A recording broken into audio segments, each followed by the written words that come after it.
I think the Prime Minister characterized it as some sort of putting his government in jeopardy.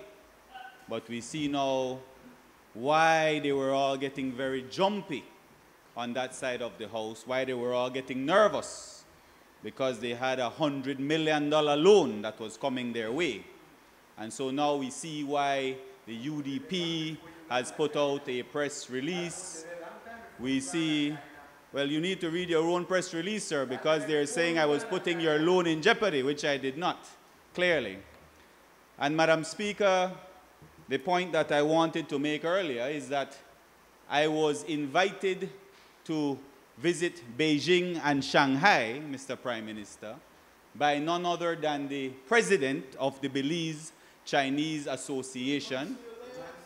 His name is Johnston Oh.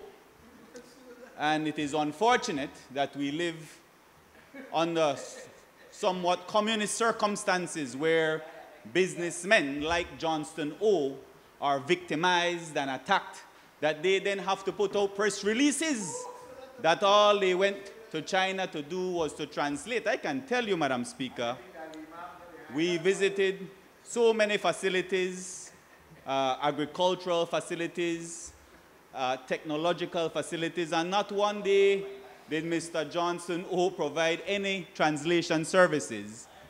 So as you know, Mr. Prime Minister, and I'm sure you have learned by now that Mr. Oh is a business partner of my opponent. And so a little pressure came down on Mr. Oh, which, you know, I have to understand, Mr. Prime Minister. I can't blame the man, because we live in a country where businessmen have to survive. And so I totally understand the predicament that he was placed in and why he had to say that he went to China as a translator, which again, he did not.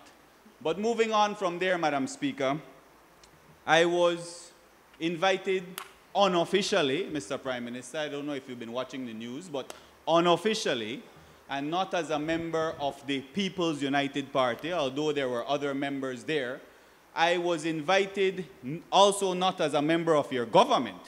So you don't have to worry about diplomatic relations being put at risk as you want to try to suggest.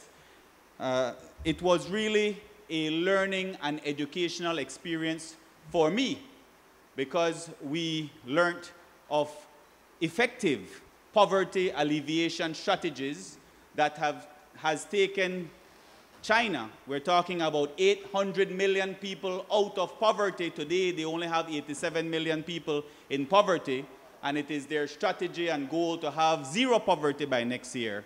Unlike Belize, we have a poverty alleviation strategy that has not been working.